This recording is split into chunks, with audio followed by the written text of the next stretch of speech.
Hello everyone, welcome to Arvisa's English. So students, in this video we are going to see ninth class lesson Great Scientist margin questions and answers.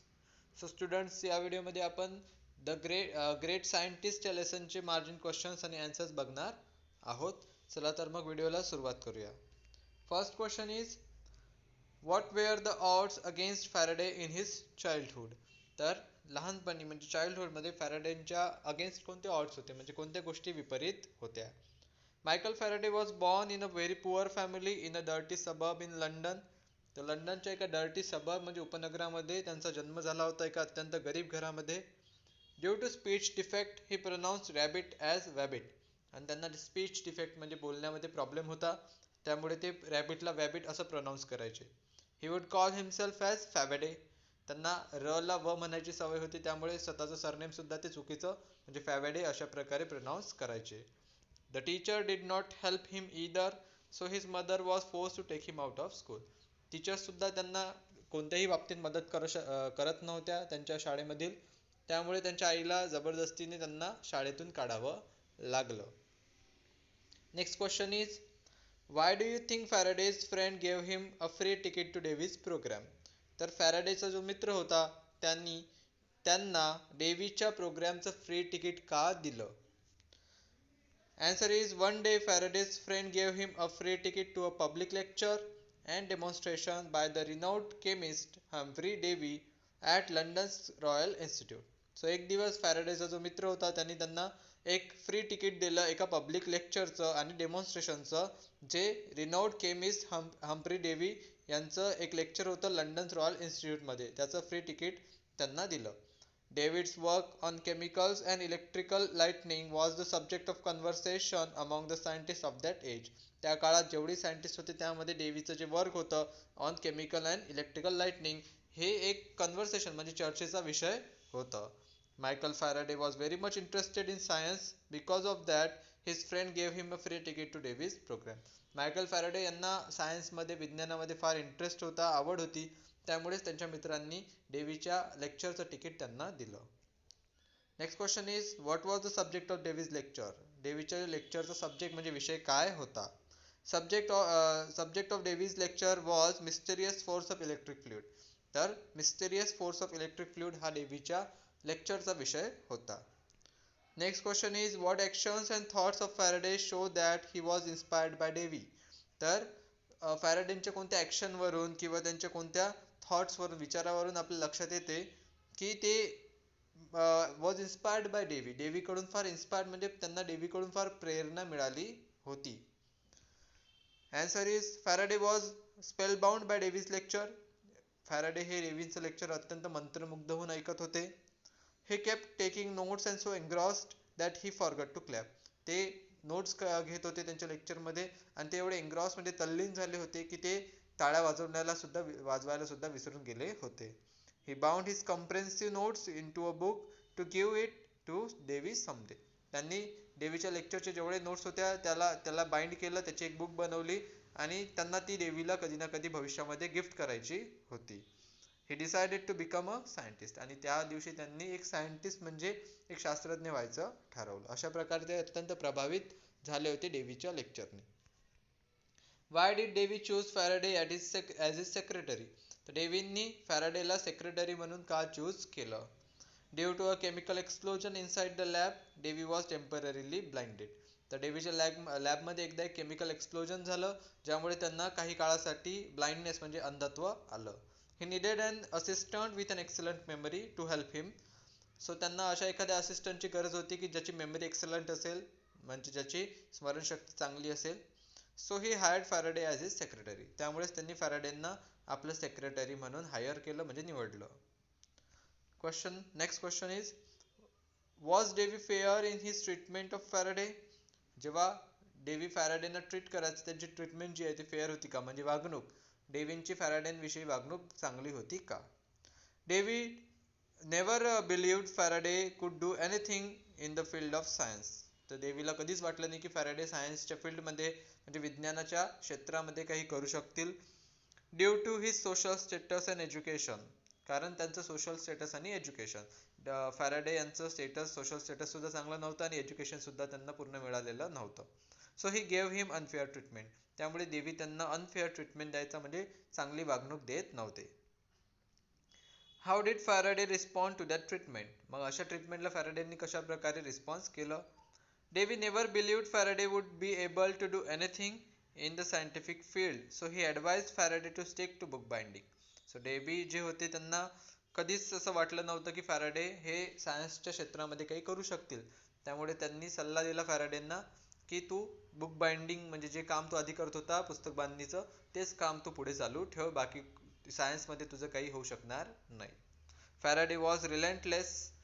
He work day and night and learn as much as possible. पण Faraday यांनी हार मानली नाही. त्यांनी दिवस रात्र मेहनत केली आणि जेवढं शिकता येईल तेवढं शिकून घेतलं. ही बिकेम इनडिस्पेन्सिबल टू देवी. म्हणजे ते आता डेवींसाठी अपरिहार्य झाले होते. त्यांच्याकडे दुर्लक्ष करणं देवी यांना आता शक्य नव्हतं. Next question is what happens when an electric current is applied to a wire. एखाद्या वायरला इलेक्ट्रिक करंट अप्लाय केल्यावर काय होते. Answer is when an electric current is applied to a wire, it causes that wire to behave like a magnet. जेव्हा एखाद्या वायरवर आपण electric current apply करतो तेव्हा ती वायर एखाद्या मॅग्नेट सारखं काम करते. The next question is an induction motor is commonly used electric machine. What example of its use are given here. Induction motor ही एक commonly used इलेक्ट्रिक मशीन आहे. त्याचे कोणते एक्झाम्पल्स आपल्याला या लेसन मध्ये दिलेले आहेत. Answer is Faraday solved Davy's problem and made the first induction motor. It spurred a revolution. Fans, air conditioning, sewing machine, photographs, power tools, cars and even train and aeroplane engines grew out of this simple device. So Faraday ने डेव्हीचा problem solve केला आणि पहिली induction motor बनवली आणि ते क्रांतिकारी शोध ठरली. ज्या त्यांच्या रिव्हॉल्युशनरी डिस्कवरीमुळे फॅन, एअर कंडिशनिंग, सिविंग मशीन म्हणजे शिलाई machine, photographs, power tools, car and even train and aeroplane engines grew out of this simple device. या छोट्याशा डिव्हाइस मुळे या सर्व ज्या मशीन्स आहेत त्यांच्यामध्ये त्याचा खूप उपयोग झाला. Give one example each to show that Faraday was a good pupil. So and Davy was not a good mentor. तर एक एक्झाम्पल द्यायचं आपल्याला की कशा प्रकारे फॅराडे हे खूप चांगले स्टुडंट होते and Davy was not a good mentor. आणि डेव्ही हे चांगले एक मेंटर नव्हते. Answer is Davy was jealous of Faraday because of his revolutionary discovery. An angry Davy gave Faraday an impossible task to keep him out of his way. So Davy फार jealous होते, फार त्यांचा जळफळाट होत होता, कारण फॅराडेंनी खूप मोठा शोध लावला होता. त्यामुळे फॅराडे यांना सायन्स पासून दूर ठेवण्यासाठी डेव्हींनी एक प्लॅन केला. He handed him a piece of Bavarian glass which was used in lenses, in telescope and microscope and asked him to reverse engineer it. त्यांनी फॅराडेला एक बवेरियन ग्लास दिला जो मायक्रोस्कोप आणि टेलिस्कोप मध्ये वापरण्यात येतो आणि त्याचं रिव्हर्स इंजिनिअरिंग करायचं काम त्यांना दिलं. Faraday had never give up attitude and he respected Dewey, so he accepted the assignment. Faraday यांचा नेव्हर गिव्ह अप ॲटिट्यूड होता, ते कधी हार मानत नव्हते, त्यामुळे आणि ते डेव्ही यांची रिस्पेक्ट सुद्धा करत होते. सो त्यांनी तो टास्क जो होता तो अत्यंत कठीण टास्क हा एक्सेप्ट केला, करायचं ठरवलं. Davy was not a good mentor. Answer is one would think as a teacher Davy was happy at his pupil achievement, but in reality he was jealous. So एखाद्याला वाटेल की डेव्ही यांना आपल्या प्युपिलच्या म्हणजे आपल्या स्टुडंटच्या अचिव्हमेंट्सवर फार गर्व झाला असेल की त्यांनी एवढा मोठा शोध लावला होता. स्टील तसं नव्हतं. डेव्ही हे फॅराडेपासून फारच जेलस म्हणजे जळफळाट करत होते. People started telling Davy that all his discoveries the best was Faraday himself. लोक डेव्हींना सांगू लागले की त्यांच्या सर्व डिस्कवरीज मध्ये, त्यांच्या सर्व शोधांमध्ये फॅराडे हे सगळ्यात बेस्ट डिस्कवरी आहेत. फॅराडे हे सर्वात चांगला शोध आहेत. दिस मेड हिम मोर जेलस. त्यामुळे त्यांचा अजूनच जळफळाट होऊ लागला. An angry Davy gave Faraday an impossible task to keep him out of his way.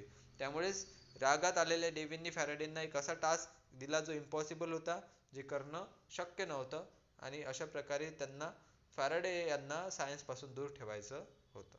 So अशा प्रकारे डेव्ही हे चांगले मेंटर नव्हते. Next question is write the idea behind an electrical generator. तर इलेक्ट्रिकल जनरेटरच्या मागची आयडिया सांगा. Answer is Faraday notice if he moved a magnet it could produce electric current. Faraday यांनी नोटीस केलं की जर त्यांनी मॅग्नेटला विशिष्ट प्रकारे हलवलं तर इट प्रोड्यूस इलेक्ट्रिक करंट, ते एक इलेक्ट्रिक करंट प्रोड्यूस करते. Thus he could now convert motion into electricity. अशा प्रकारे ते मोशनला इलेक्ट्रिसिटी मध्ये कन्वर्ट करू शकत होते. This is how the electrical generator was born. आणि अशा प्रकारे इलेक्ट्रिकल जनरेटरचा शोध त्यांनी लावला. Next question is why were Faraday's drawing not accepted. Does it mean they were wrong. तर फॅराडेजच्या ड्रॉइंग ज्या होत्या त्या का एक्सेप्ट केल्या गेल्या नाहीत, म्हणजे स्वीकारल्या गेल्या नाहीत. Does it mean that they were wrong. तर ते चुकीचं होतं असं वाटते का, किंवा असं होतं का, त्या ड्रॉइंग चुकीच्या होत्या का. Answer is Faraday's drawings were not accepted because he was unable to explain them in the form of mathematical equation. तर फॅराडेच्या ज्या ड्रॉइंग्स होत्या त्या स्वीकारल्या गेल्या नाहीत कारण त्यांना ते मॅथमॅटिकल इक्वेशनमध्ये सिद्ध करता आलं नाही, म्हणजे प्रूफ करता आलं नाही. It does not mean they were wrong. त्याचा अर्थ असं नाही की त्या चुकीच्या होत्या. Only he was not able to explain them. फक्त त्यांना त्या एक्सप्लेन करता आल्या नाही, मॅथमॅटिकल इक्वेशनमध्ये त्यांना सांगता आलं नाही. सो अशा प्रकारे हे होते margin questions and answers of 9th class lesson great scientist.